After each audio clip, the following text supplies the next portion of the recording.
Indonesia, kita tentu tidak asing dengan berbagai cara mengawetkan ikan, mulai dari ikan asin hingga ikan pindang.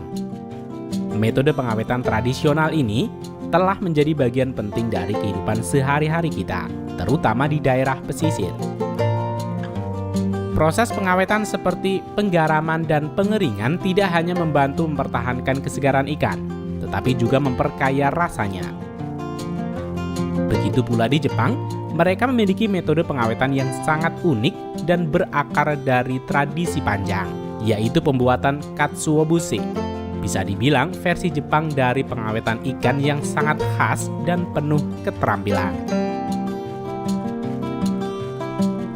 Katsuobushi yang terbuat dari ikan cakalang yang telah diasapi dan difermentasi dan dikeringkan hingga menjadi sangat keras, merupakan bahan utama dalam berbagai masakan Jepang. Meskipun proses ini terlihat sederhana, pembuatannya sebenarnya sangat kompleks dan memerlukan waktu berbulan-bulan.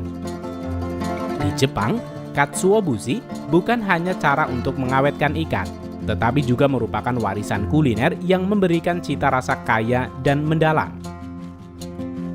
Serpian katsuobushi yang sering digunakan dalam pembuatan dashi, kaldu, merupakan sumber rasa umami yang khas dalam banyak hidangan Jepang.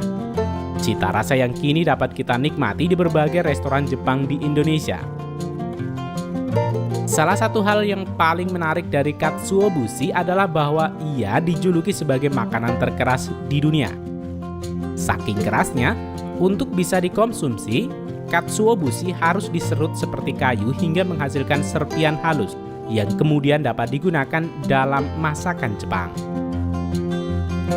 Pada video kali ini, Rekayasa Produksi akan mengajak kalian untuk melihat tahapan proses pembuatan katsuobushi, mulai dari ikan cakalang segar hingga menjadi bahan berharga yang siap diolah dalam berbagai hidangan.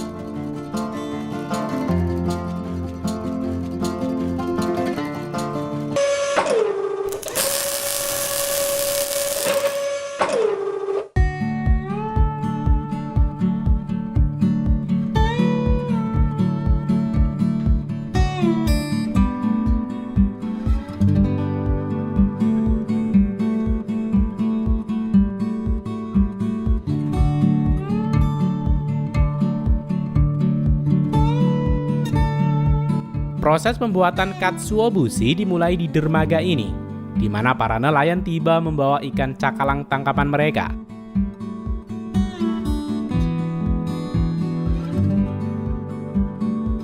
Warna putih dari ikan segar ini adalah kondisi ikan cakalang yang dibekukan segera setelah ikan ditangkap, di mana ikan-ikan ini disimpan pada suhu sekitar -20 derajat Celcius untuk memastikan kualitas tetap terjaga hingga mencapai pabrik. Setibanya di dermaga, ikan dipindahkan langsung dari kapal ke conveyor,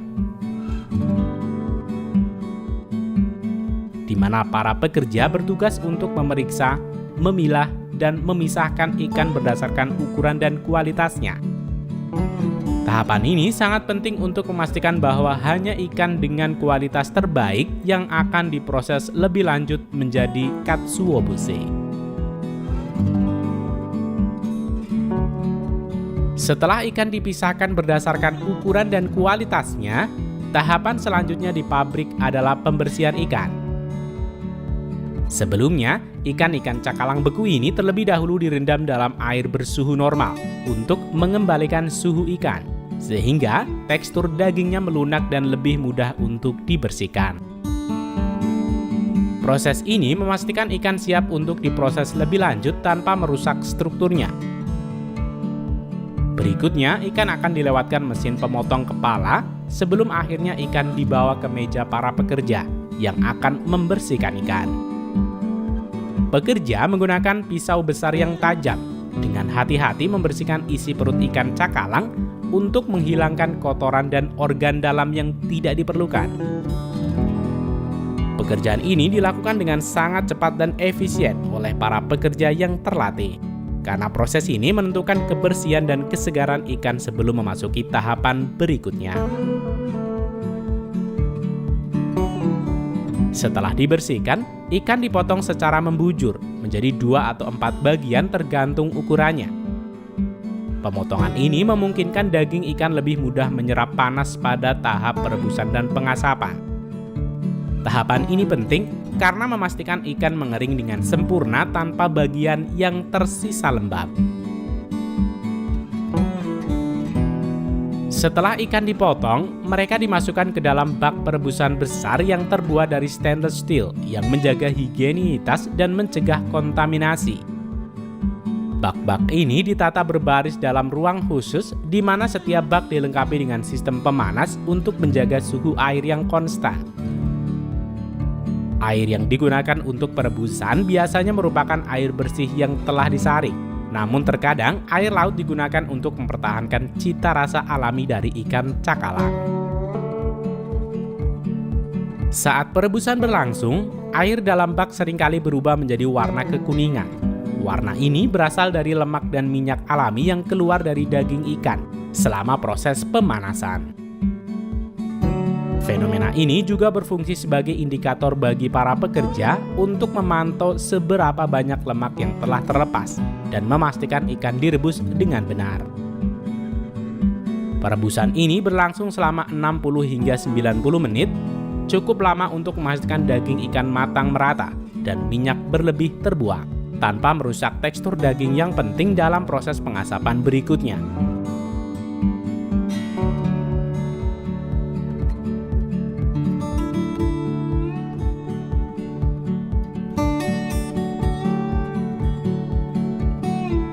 Setelah perebusan selesai, ikan cakalang yang telah melunak dipindahkan dari bak perebusan dan dimasukkan ke dalam air bersih yang dingin untuk menurunkan suhu secara perlahan. Pada tahapan ini, para pekerja dengan teliti memeriksa dan membuang duri-duri yang masih tersisa di daging ikan. Karena daging telah melunak akibat proses perebusan, duri menjadi lebih mudah untuk ditarik keluar tanpa merusak dagingnya. Pekerja berpengalaman menggunakan pinset khusus atau tangan untuk menarik duri dengan hati-hati, memastikan bahwa setiap potongan daging ikan bersih dari duri sebelum masuk ke proses pengasapan. Langkah ini sangat penting untuk menjaga tekstur yang baik dan memastikan kualitas katsuobushi saat diserut nantinya.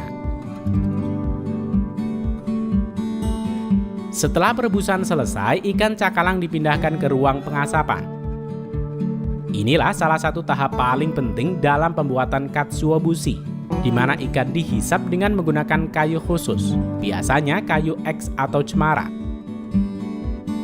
Proses pengasapan ini dilakukan berulang kali selama beberapa minggu, dengan jeda waktu untuk memberikan ikan mengering di antara proses pengasapan. Setiap siklus pengasapan biasanya memakan waktu sekitar 5 hingga 6 jam, dan totalnya bisa mencapai 20 hingga 30 kali siklus. Dalam proses tradisional, pekerja harus secara manual menggantung ikan di rak pengasapan dan mengontrol api kayu agar tetap stabil, memastikan asap mengalir secara merata.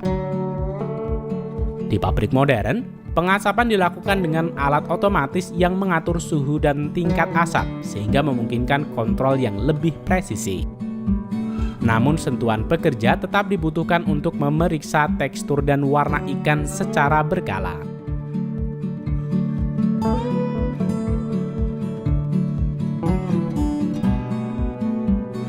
Setelah proses pengasapan selesai, ikan yang telah mengeras akan melalui proses fermentasi, di mana jamur khusus ditambahkan ke permukaan ikan.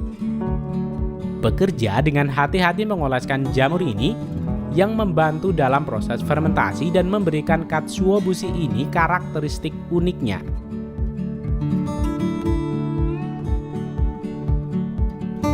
Ikan kemudian ditempatkan di ruang pengeringan dengan sirkulasi udara yang dikontrol, di mana ia dibiarkan selama beberapa bulan hingga benar-benar kering dan keras seperti kayu. Tahapan ini bisa memakan waktu hingga 6 bulan, tergantung kondisi iklim dan suhu. Setelah ikan mengering seperti kayu, ikan yang sudah difermentasi kemudian dijemur di bawah sinar matahari. Penjemuran ini berlangsung selama beberapa hari, di mana sinar matahari membantu proses pengeringan akhir dan memberikan tekstur keras yang khas pada katsuobushi. Penjemuran alami ini juga berfungsi untuk menghilangkan sisa kelembaban yang mungkin tersisa setelah fermentasi dan memastikan ikan benar-benar kering sebelum dikemas. Setelah ikan kering sepenuhnya, pekerja akan memeriksa setiap potongan katsuobushi untuk memastikan tekstur dan kualitas yang diinginkan tercapai. Pekerja berpengalaman dapat menentukan kualitas katsuobushi hanya dengan merasakan tekstur permukaannya dan mendengar suara saat mengetuknya. Ikan yang lolos pemeriksaan kemudian siap untuk diserut menjadi serpian tipis menggunakan alat tradisional atau mesin otomatis. Di pabrik modern, katsuobushi dikemas dengan mesin otomatis untuk memastikan kebersihan dan ketahanan produk. Sedangkan dalam proses tradisional, pengemasan dilakukan dengan tangan, membungkus setiap potong ikan dengan hati-hati untuk menjaga keaslian dan kualitasnya. Beberapa jenis produk, khususnya untuk konsumen restoran, katsuobushi ini akan dipasarkan dalam bentuk batangan seperti ini. Setelah semua tahapan ini dilalui, katsuobushi siap dipasarkan dan dikirim ke seluruh Jepang atau bahkan ke luar negeri. Proses yang memakan waktu berbulan-bulan ini, mulai dari penerimaan bahan baku hingga pengemasan, adalah bentuk dedikasi dalam mempertahankan tradisi makanan Jepang yang otentik, sekaligus mengintegrasikan teknologi modern untuk efisiensi dan kualitas yang lebih konsisten.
Sake, minuman fermentasi tradisional Jepang, telah menjadi bagian tak terpisahkan dari budaya Jepang selama lebih dari 1000 tahun. Sama seperti wine yang memiliki peran penting dalam budaya Eropa, sake bukan hanya sekedar minuman tetapi juga simbol tradisi, spiritualitas, dan kebersamaan. Sake sering digunakan dalam upacara keagamaan Shinto, perayaan, serta ritual tradisional seperti pernikahan dan tahun baru. Minuman ini memiliki daya tarik istimewa karena keseimbangan antara rasa lembut, sedikit manis, dan aroma kompleks yang dihasilkannya. Keistimewaan sake Jepang terletak pada proses pembuatannya yang penuh perhatian dan dedikasi. Setiap tetes sake mencerminkan keahlian turun-temurun dan harmoni antara alam dan manusia. Pada video kali ini, Rekayasa Produksi akan mengajak kalian untuk melihat tahapan proses pembuatan sake, mulai dari pemilihan bahan baku hingga produk akhir yang siap dinikmati.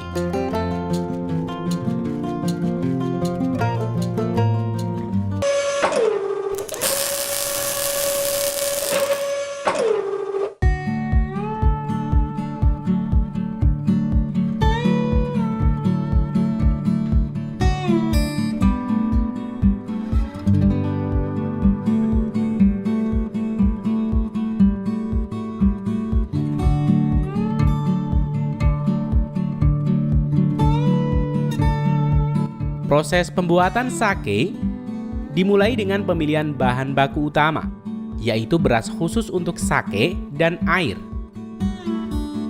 Beras Suzo Kotekimai memiliki kandungan pati tinggi dan tekstur unik yang cocok untuk fermentasi.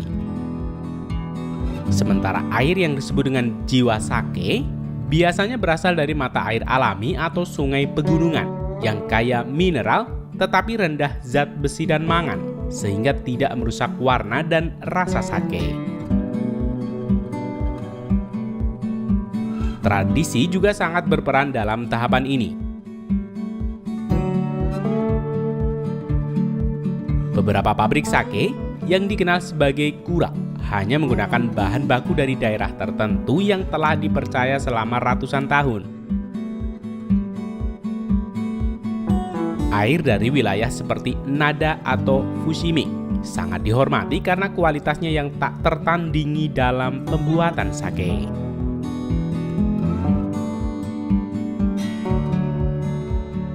Beras yang digunakan dalam pembuatan sake mengalami proses pemolesan untuk menghilangkan lapisan luar yang mengandung protein dan minyak, menyisakan inti pati yang murni, yaitu butiran beras berbentuk bulat yang tadinya lonjong.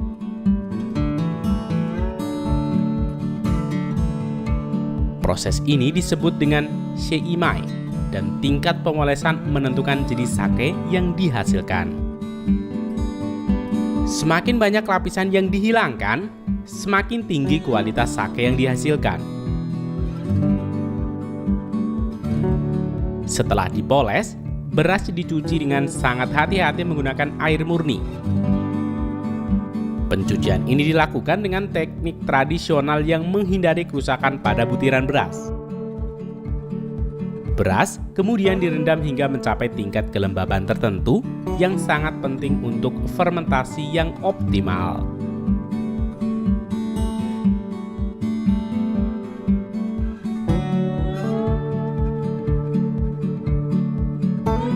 Beras yang telah direndam kemudian dikukus.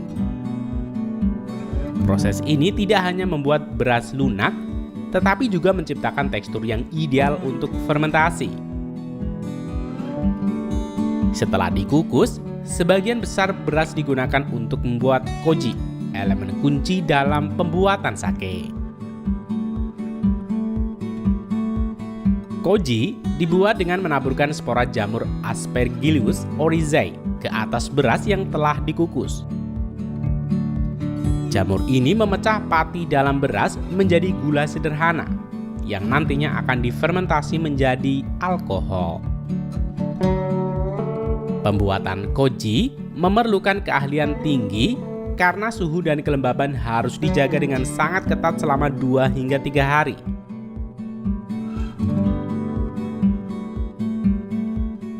Setelah koji siap, proses fermentasi utama dimulai. Beras kukus, koji, air, dan ragi dicampur dalam wadah besar. Proses ini dilakukan secara bertahap selama beberapa hari. Sebuah metode tradisional yang dikenal sebagai sandanjikomi. Fermentasi ini berlangsung selama sekitar 20 hingga 30 hari di ruang bersuhu rendah untuk memastikan aroma dan rasa sake berkembang secara perlahan. Selama fermentasi, moromi, yaitu campuran fermentasi, akan terus dipantau dan diaduk dengan lembut untuk menjaga distribusi yang merata.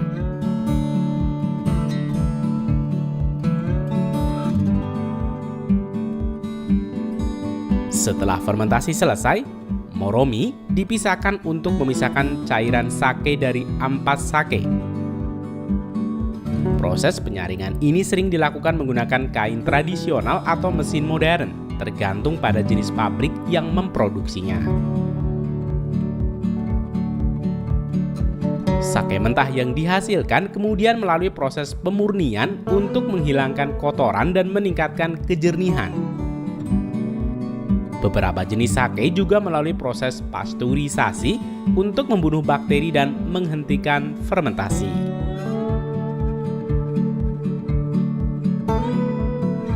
Sake yang telah dimurnikan disimpan dalam tangki besar untuk proses pematangan. Tahapan ini berlangsung selama beberapa bulan hingga 1 tahun, tergantung pada jenis sake yang diinginkan. Selama penyimpanan, rasa sake terus berkembang menjadi lebih seimbang dan halus.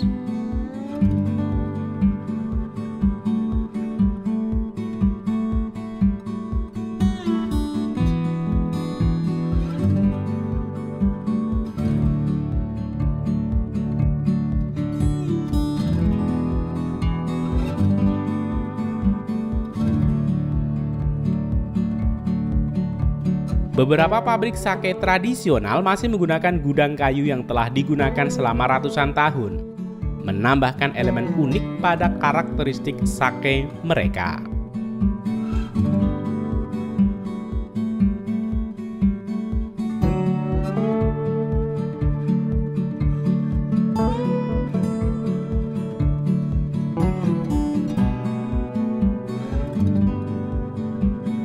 Setelah melalui semua tahapan ini, sake akhirnya dikemas ke dalam botol kaca. Biasanya dengan desain yang mencerminkan estetika tradisional Jepang. Sebelum dikirim ke pasar, sake diuji secara ketat untuk memastikan kualitasnya memenuhi standar tinggi.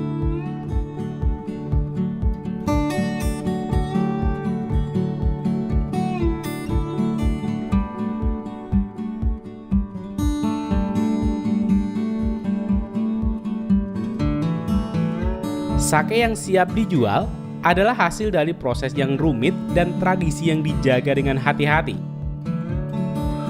Dengan demikian, setiap botol sake tidak hanya menawarkan rasa dan aroma yang kaya, tetapi juga kisah panjang tentang seni dan budaya Jepang.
Kalian pasti familiar dengan lembaran rumput kering berwarna hijau ini. Ya, ini disebut dengan nori, rumput kering olahan yang biasa digunakan untuk membungkus sushi atau onigiri. Nori pada sushi dan onigiri selain untuk pelengkap rasa, juga berfungsi sebagai hiasan dan membuat tangan tidak lengket saat mengambilnya. Nori telah digunakan dalam kuliner Jepang selama berabad-abad. Awalnya, nori digunakan sebagai bahan makanan di Jepang sejak zaman Heian, yaitu pada abad ke-8 hingga ke-12.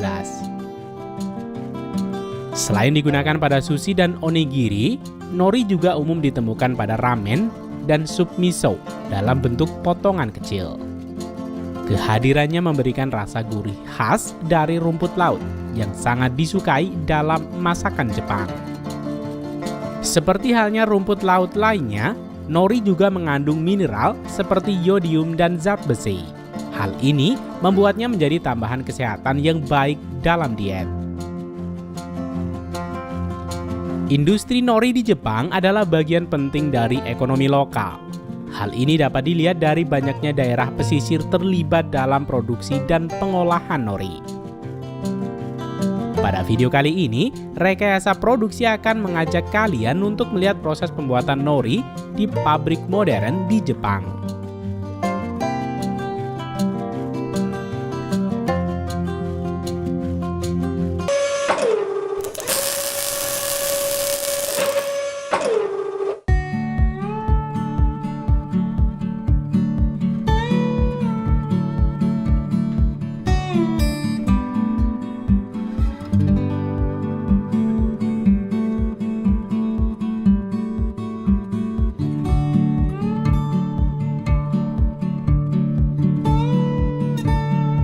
Salah satu rahasia di balik nori yang enak di Jepang adalah nori Jepang tidak hanya dibuat dari satu jenis rumput laut, melainkan campuran beberapa spesies rumput laut. Jenis rumput laut yang umum digunakan sebagai bahan baku nori adalah rumput laut Pheropoeia yezuensis dan Pheropoeia tenerera. Dua jenis rumput laut ini dipilih karena memiliki rasa umami yang kuat dan tekstur yang lembut, cocok untuk dimakan langsung atau diolah menjadi berbagai hidangan. Kedua spesies ini juga memiliki kadar protein dan mineral yang tinggi, menjadikannya bahan makanan yang bergizi. Masyarakat Jepang terbiasa dengan rasa dan tekstur nori yang terbuat dari kedua spesies ini. Walau begitu, beberapa jenis rumput laut juga dapat digunakan untuk membuat nori. Rumput laut jenis Pheropoeia yezuensis dan Pheropoeia tenera dapat dibudidayakan secara efektif di perairan dingin Jepang. Pertama, petani rumput laut akan mencari tempat ideal untuk budidaya rumput laut di Jepang, seperti teluk yang bersih.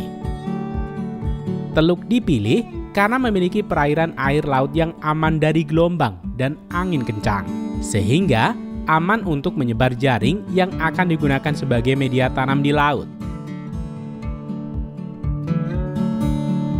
Berikutnya, pekerja akan menempelkan spora laut pada jaring atau tali yang akan digunakan sebagai media tanam untuk ditambatkan di laut.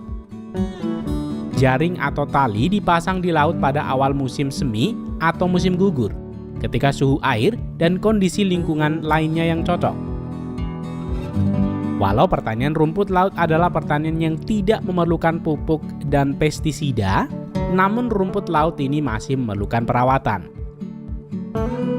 Perawatan ini meliputi pemantauan kondisi air, pembersihan jaring dari organisme lain yang mengganggu, dan menyingkirkan hewan yang memakan rumput ini. Rumput laut ini dapat dipanen setelah mencapai ukuran yang diinginkan. Biasanya dipanen sekitar umur 1 hingga 2 bulan tergantung kondisi pertumbuhan dan air laut. Selanjutnya, pekerja akan membawa perahu khusus yang biasa digunakan untuk memanen rumput laut. Pekerja akan menarik tali ke atas kapal sehingga jaring akan berjalan di atas kapal pemanen. Sementara itu, rangkaian roller perontok akan menjatuhkan rumput laut ke dalam bak penampung. Pemanenan ini memang tidak membersihkan semua rumput laut dari jaring, sehingga rumput laut ini akan dapat dipanen di bulan depan hingga media tanam ini tidak bisa dipakai lagi atau rapuh karena usia. Setelah bak penampung rumput laut di perahu penuh, rumput laut ini selanjutnya dibawa ke pabrik untuk dipindahkan dan melalui proses selanjutnya.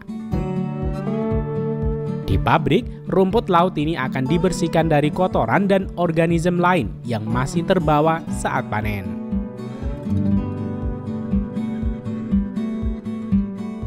Berikutnya, rumput laut direndam dalam air untuk melunakkan teksturnya, dan selanjutnya merebusnya untuk membunuh bakteri dan mikroorganisme lainnya. Bubur rumput laut ini kemudian dicampurkan dengan air dan bahan tambahan lainnya, seperti garam, gula, dan minyak sayur. Dan akhirnya campuran bubur rumput laut ini akan dicetak menjadi lembaran tipis dan rata pada jaring, kain, atau kertas washi.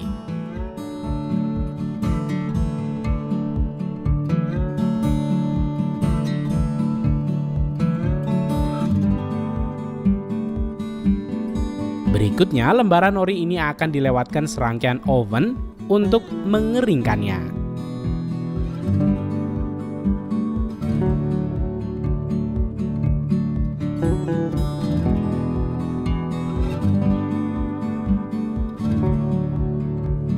Setelah keluar dari oven ini, nori akan memiliki tekstur tipis dan renyah, serta warna hijau kehitaman yang merata. Proses pembuatan nori dapat bervariasi tergantung pada pabrik dan jenis nori yang diproduksi. Beberapa nori akan dilumuri minyak sayur atau bahkan ditaburi wijen. Sebelum masuk ke mesin pengemasan, nori akan dilewatkan di bawah metal detektor untuk memastikan makanan tidak terkontaminasi logam selama proses produksi. Setelah itu, nori akan ditumpuk dalam beberapa lapis dan dibungkus dengan plastik, kemudian menguncinya.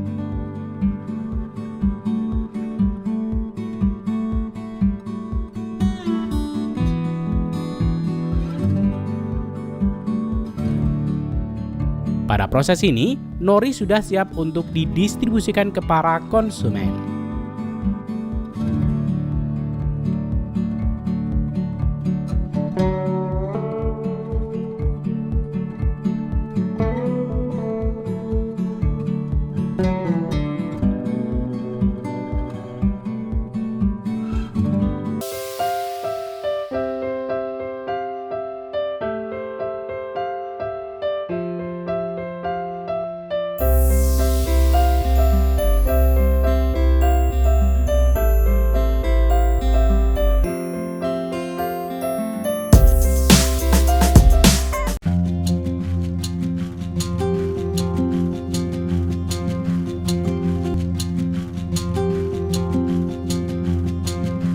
Apa yang kamu lihat ini bukanlah mesin penanam padi.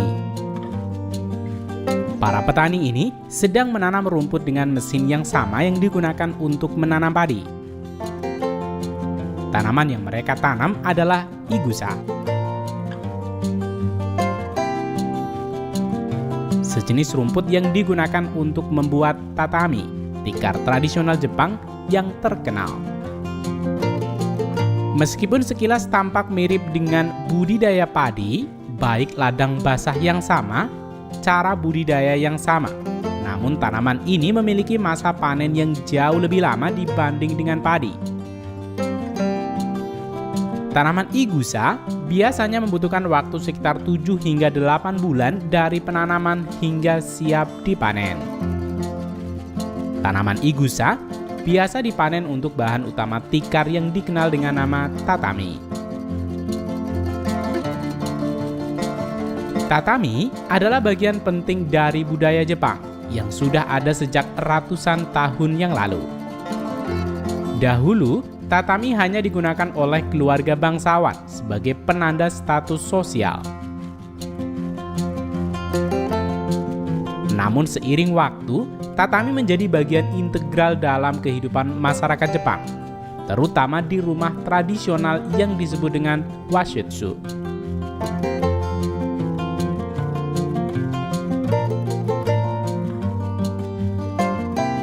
Tatami terdiri dari tikar anyam yang dibuat dari tanaman igusa, yang memberikan tekstur lembut dan aroma alami yang khas. Pada masa kini, tatami tetap dipandang sebagai elemen penting dalam desain interior. Tidak hanya untuk gaya tradisional, tetapi juga dalam kombinasi dengan desain modern.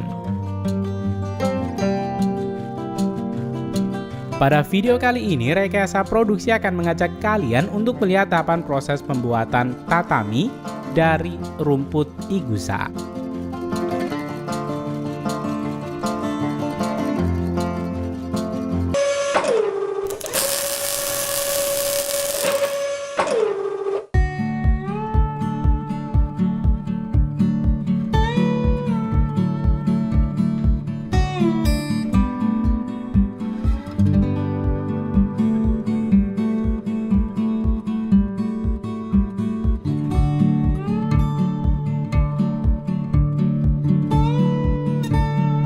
Proses pembuatan tatami dimulai di lahan pertanian ini, di mana tanaman igusa dibudidayakan dengan cermat.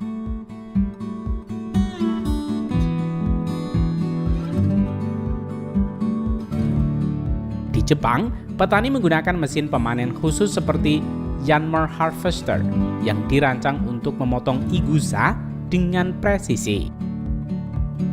Mesin ini bekerja dengan memotong batang igusa pada ketinggian yang tepat dan menjaga panjang serat tetap optimal untuk proses selanjutnya.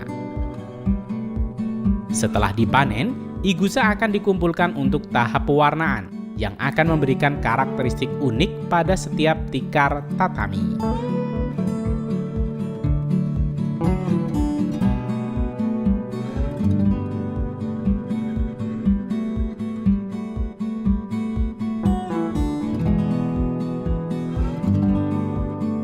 Setelah dipanen, igusa akan mulai proses pewarnaan menggunakan lumpur. Pewarnaan ini tidak hanya berfungsi untuk memberikan warna alami yang indah, tetapi juga memperkuat serat igusa. Lumpur yang digunakan mengandung mineral alami yang membantu menjaga kelembutan dan daya tahan tikar.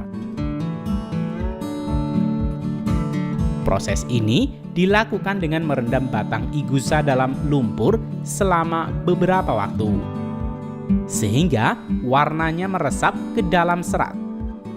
Setelah itu, igusa akan dikeringkan di bawah sinar matahari sebelum lanjut ke tahap berikutnya.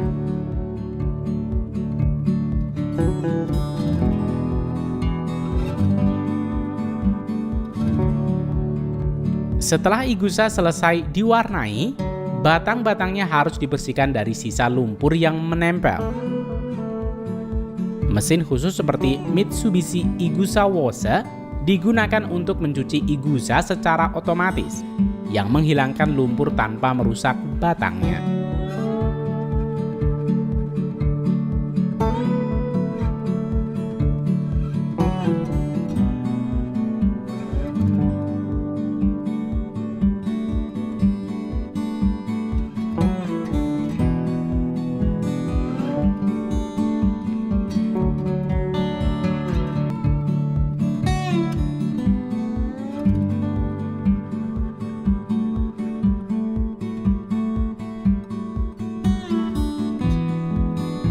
Setelah dicuci bersih, batang igusa akan melalui tahap penyortiran, di mana hanya batang dengan kualitas terbaik yang dipilih untuk proses penenunan. Batang yang terlalu pendek atau rusak akan dipisahkan dan tidak digunakan.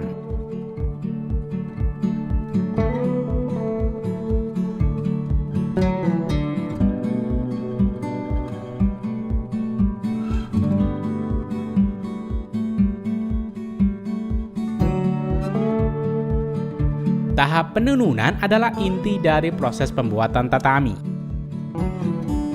Mesin penenun modern seperti Shimaoka Loom digunakan untuk menganyam batang igusa menjadi tikar tatami.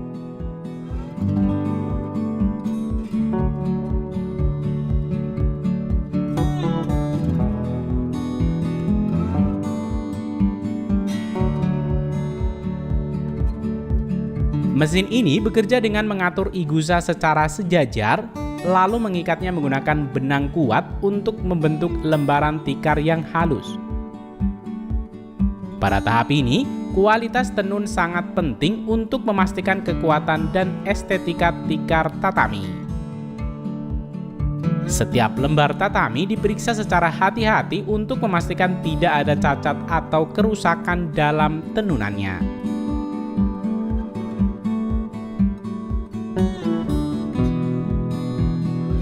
Setelah proses penenunan selesai, lembaran tatami akan menjalani pemeriksaan kualitas secara menyeluruh.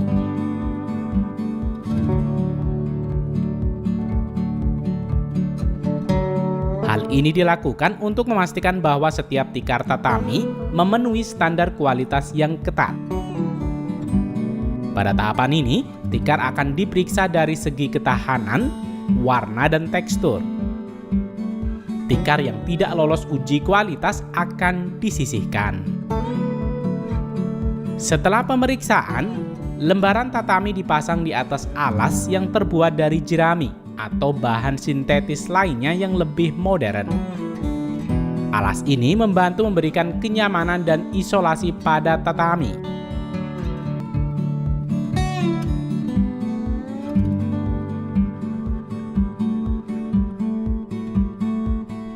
Setelah dipasang pada alas, tahap selanjutnya adalah mengatur ukuran tatami agar sesuai dengan standar ruangan di Jepang.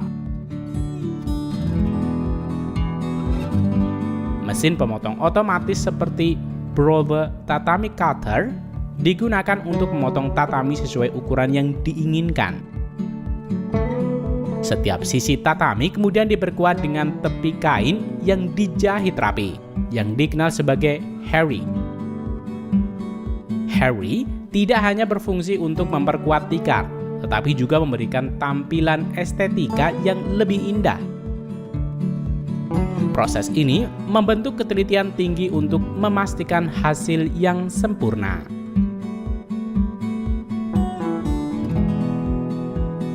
Langkah terakhir sebelum tatami siap dipasarkan adalah pemasangan lembaran igusa ke atas alas yang sudah disiapkan. Diikuti oleh penyemprotan air untuk menjaga kelembaban igusa. Penyemprotan air ini membantu menjaga tikar tetap segar dan mencegahnya menjadi kering dan rapuh. Setelah semua tahapan ini selesai, tatami siap dikirim ke berbagai tempat, baik untuk keperluan rumah tradisional maupun proyek desain interior modern.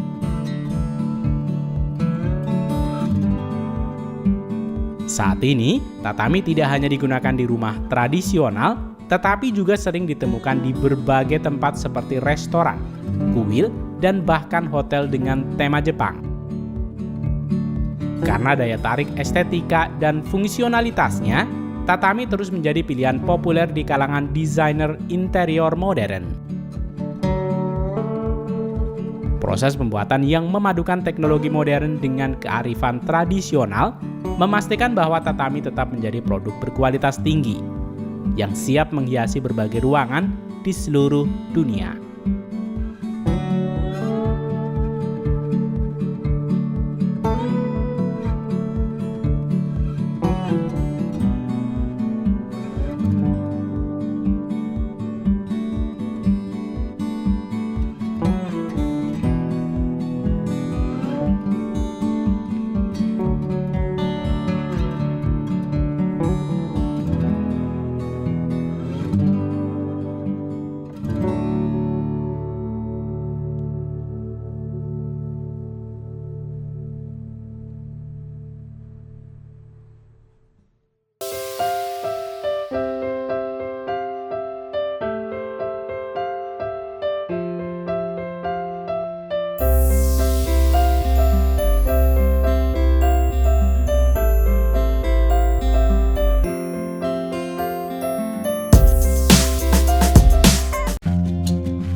Jepang telah lama dikenal sebagai negara yang memanfaatkan kayu sebagai elemen utama dalam konstruksi rumah, kuil, dan bangunan tradisional lainnya.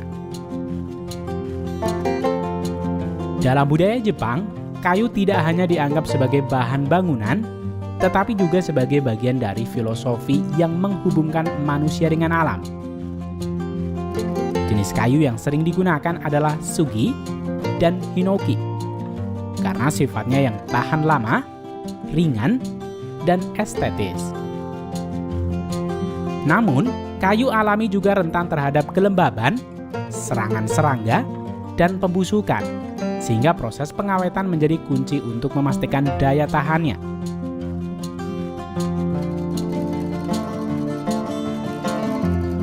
Salah satu teknik pengawetan kayu yang unik dan sudah digunakan selama berabad-abad adalah Shaoshugiban, atau juga dikenal sebagai yakisugi.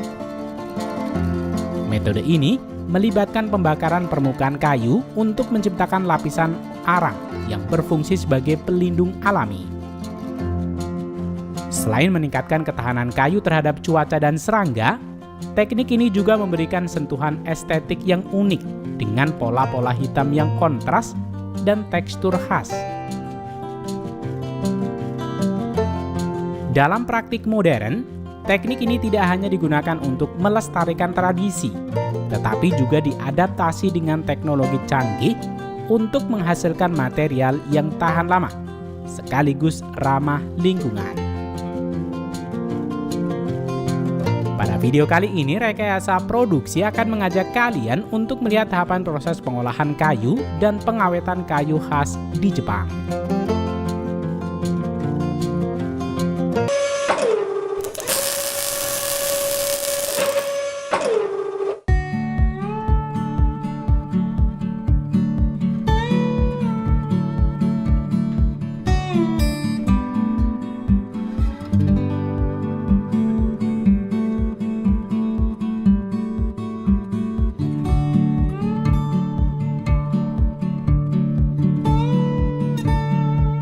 Proses ini dimulai dari hutan-hutan di Jepang yang dikelola dengan prinsip kehutanan yang berkelanjutan.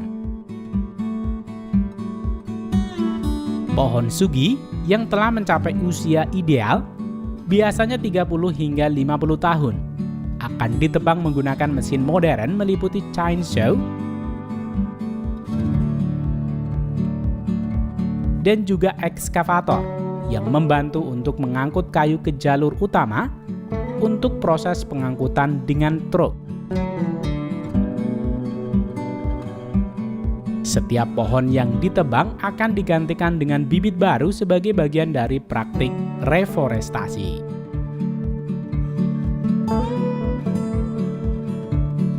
Selanjutnya, kayu yang telah ditebang dibawa ke pabrik pengolahan. Batang kayu yang baru sampai diletakkan di lapangan terbuka untuk sementara waktu. Proses pengolahan dimulai dengan penggunaan truk forklift yang mengangkut kayu gelondongan ke mesin sortir. Mesin ini akan memisahkan kayu berdasarkan diameter, memastikan setiap batang kayu diolah sesuai ukuran yang paling optimal. Kayu yang sudah melewati tahapan penyortiran kemudian diarahkan ke mesin debarker yang berfungsi mengikis kulit kayu. Mesin ini bekerja presisi untuk memastikan permukaan kayu bersih dan siap untuk proses berikutnya. Setelah itu, kayu yang sudah dikupas kulitnya dimasukkan ke dalam rangkaian mesin pemotong. Di sini batang kayu dijepit dan didorong secara otomatis melewati gergaji pita besar yang memotong kayu menjadi dua jenis produk utama. Pertama, tiang kayu berbentuk kotak panjang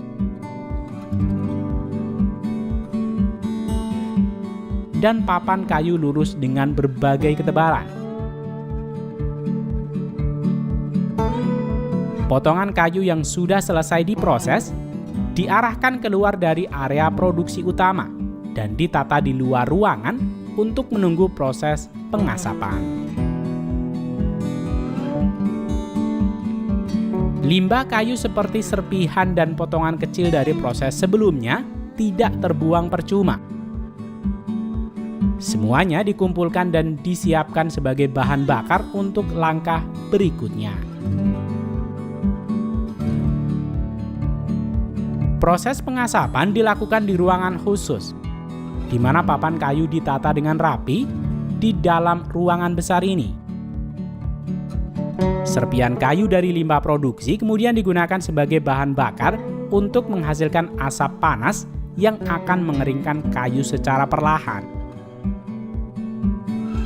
Pengasapan ini bertujuan untuk mengurangi kadar air dalam kayu, sehingga membuatnya lebih stabil dan tidak mudah melengkung, dan lebih tahan terhadap serangan jamur dan serangga. Setelah melalui proses ini, papan kayu memiliki sifat fisik yang lebih baik dan siap untuk diproses lebih lanjut.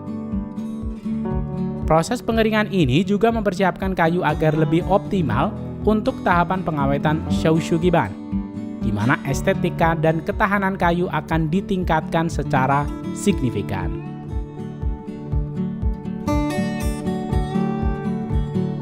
Proses berikutnya dimulai dengan membentuk papan-papan kayu menjadi struktur segitiga. 3 papan disusun berdiri saling menopang sehingga membentuk tiang panjang dengan ruang kosong di bagian dalamnya. Ruang ini kemudian diisi dengan serpian kayu tipis dan kering, hasil dari proses pasahan sebelumnya. Serpian kayu yang berada di bagian dalam struktur dinyalakan, menciptakan api yang menyala secara perlahan. Api ini akan membakar permukaan bagian dalam papan secara merata. Pekerja memastikan papan tetap berdiri tegak selama proses pembakaran yang berlangsung sekitar 5 hingga 10 menit. Tergantung pada intensitas api dan tekstur yang diinginkan. Suhu pembakaran dijaga pada kisaran 600 hingga 800 derajat Celcius untuk menghasilkan lapisan arang yang cukup dalam tanpa merusak kekuatan kayu.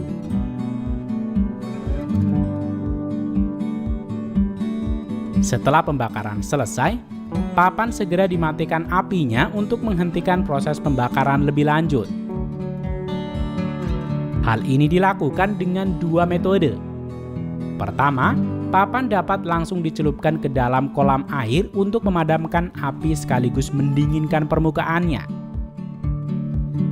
Alternatif lainnya adalah dengan menggunakan selang semprot air, di mana pekerja menyemprotkan air ke bagian dalam struktur untuk memadamkan api dengan lebih terkendali.